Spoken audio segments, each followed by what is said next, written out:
Why do you press play on something you have already seen? Not once, not twice, for the fourth time, maybe the fifth. You know every scene, you know the dialogue before it happens.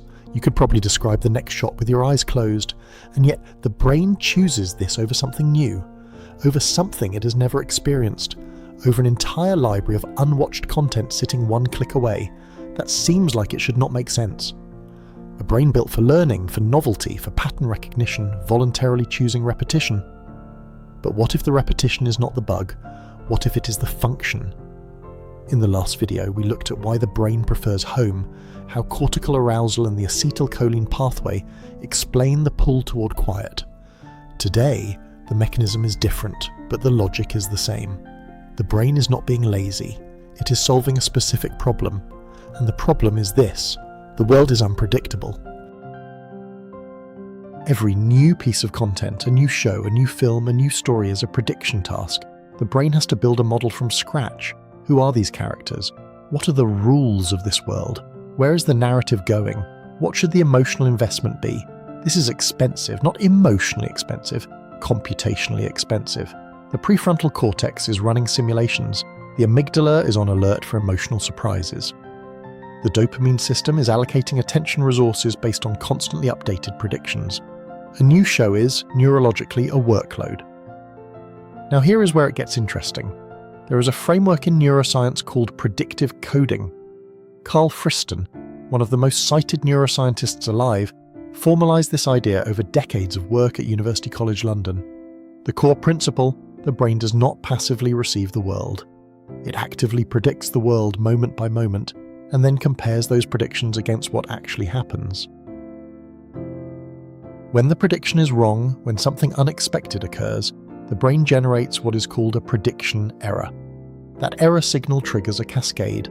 Attention shifts, resources reallocate, the amygdala assesses threat level, the prefrontal cortex updates its model. This is useful. This is how learning works, but it is also expensive. Every prediction error costs energy. Every surprise demands processing. Now consider what happens when the prediction matches reality. When you know what comes next and it comes exactly as expected. The brain generates a very different signal. Not excitement, not surprise, something closer to relief, a prediction error of 0. The system got it right. No correction needed, no reallocation of resources, no threat assessment, just smooth, confirmed, low-cost flow, the neural equivalent of exhaling. And this is where rewatching stops looking like laziness and starts looking like engineering. When you watch a show for the fourth time, the brain is not learning. It is confirming. Every scene, every line, every beat of the story predicted and confirmed. The prediction error drops to near 0 for the entire runtime. And what happens when prediction error drops? Cortisol drops. Cognitive load drops. The default mode network, the same internal processing system we talked about in the last video, gets more room to breathe. It can run its background operations, self-reflection, memory consolidation, emotional processing, without competing with the demands of new narrative input. Researchers at the University of Buffalo found in 2012 that people who engaged with familiar fictional narratives showed measurably lower stress markers compared to those engaging with new content of similar quality. Same amount of screen time, same genre, same general level of engagement. But the familiar group recovered faster. The rewatch was not entertainment, it was regulation.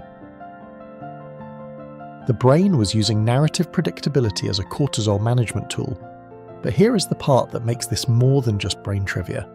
Because there is a second mechanism running underneath the first. Nostalgia. Most people think of nostalgia as an emotion, a warm, slightly sad feeling about the past. Something soft and imprecise. But neuroscience has a more precise definition.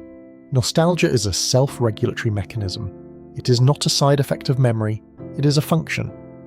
Wilchert and colleagues demonstrated in 2006 that inducing nostalgia in controlled settings counteracts loneliness, reduces anxiety, and increases a sense of social connectedness, even when experienced completely alone. The effect was not just subjective, it showed up in measurable physiological markers.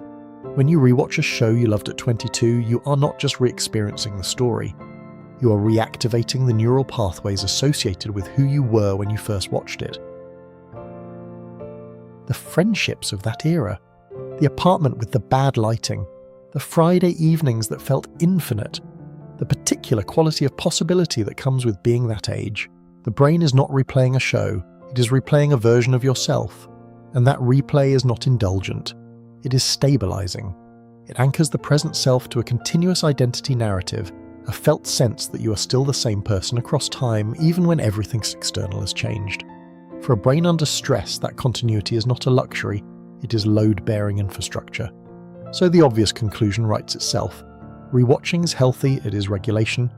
It is smart neurological housekeeping, the brain knows what it is doing. Except that is where most channels stop. And that is where the interesting part actually begins. Because here is the paradox. Everything described so far is true. Predictive coding works.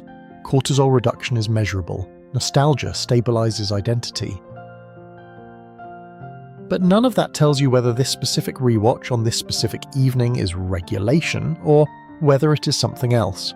Whether the brain is choosing the familiar because it needs recovery, or because the unfamiliar has become threatening. There is a version of rewatching that is a nervous system restoring itself after a demanding day, and there is a version where pressing play on the same show is a way of never having to feel the discomfort of not knowing what happens next, in the show and in life. Same remote, same couch, same screen, different mechanism underneath. And this is the reframe. The question is not whether rewatching is good or bad. That is a binary, and binaries are almost always wrong when it comes to the brain. A better question is, what is driving this specific choice right now? If you had a stressful day and your nervous system needs a prediction error-free zone to recover, the rewatch is doing exactly what it should.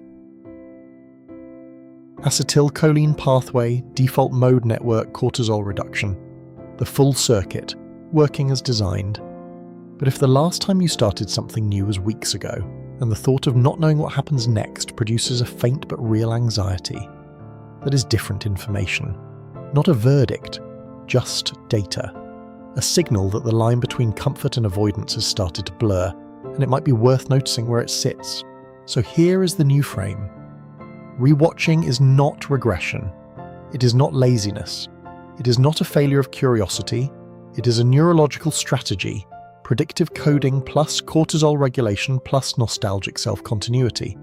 Your brain is running a recovery protocol using familiar narrative structure as its raw material. That is real, measurable, and legitimate. But a strategy is only healthy as long as it remains a choice, one option among several. The moment it becomes the only choice, the moment the new feels not just unappealing but impossible, the moment pressing play on something unfamiliar produces a quiet dread instead of neutral indifference. The mechanism has shifted from regulation to avoidance. And the difference between the two is not dramatic. It is quiet, almost invisible, which is exactly why it is worth noticing. On Friday, we will look at people who took a different kind of step back, not from new shows, but from social media entirely. And the dopamine story there is stranger than you might expect.